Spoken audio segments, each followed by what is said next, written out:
సూర్యదేవుని విపరీతమైన తేజస్సుని భరించలేక ఆయన భార్య సంధ్య తన ముఖాన్ని దాచుకునేది.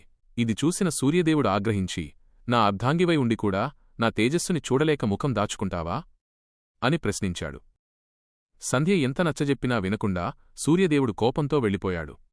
సూర్యదేవుని తేజస్సుని తట్టుకునే శక్తికోసం సంధ్య తపస్సు చేయాలనుకుంది.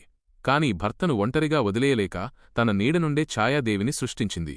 ఆమెకు ప్రాణం పోసి, నేను తపస్సు ముగించుకుని వచ్చేవరకు నువ్వే సూర్యదేవుని భార్యగా ఆయన సేవలు నిర్వర్తించు అని ఆజ్ఞాపించి వెళ్ళిపోయింది. అలా ఛాయాదేవి సూర్యదేవునితో జీవించడం మొదలుపెట్టింది. కొంతకాలానికి ఆమె గర్భంలో శనిదేవుడు పెరుగుతున్న సమయమది. ఒకరోజు సూర్యదేవుడు గదిలోకి రాగానే ఆయన వేడికి అక్కడున్న అద్దం కరిగిపోయింది. కాని ఆ వేడి ఛాయాదేవిపై ఏ ప్రభావం చూపలేదు. ఇది గమనించిన సూర్యదేవునికి అనుమానం కలిగింది. ఇంతకుముందు నన్ను చూడటానికే భయపడేదానివి, ఇప్పుడు నా ప్రచండమైన వేడిని ఇంత సులభంగా ఎలా భరిస్తున్నావు అని నిలదీశాడు. అనుమానం పెరిగి ఆమెను ధర్మపత్ని బాధ్యతల నుంచి తప్పించాడు. తల్లిపడుతున్న ఈ అవమానాన్ని గమనిస్తున్న గర్భస్థ శనిదేవుడు తీవ్ర ఆగ్రహానికి లోనయ్యాడు. చివరికి సూర్యదేవుడు ఆమెను పూర్తిగా తిరస్కరించి వెళ్ళిపోవడంతో ఛాయాదేవి నిజం చెప్పడానికి సంధ్య దగ్గరకు బయలుదేరింది. ఆమె ఆకాశమార్గంలో వెళుతుండగా సూర్యదేవుని చూపు ఆమెపై పడింది. ఆయన వెంటనే ఆమెను వెంబడించాడు.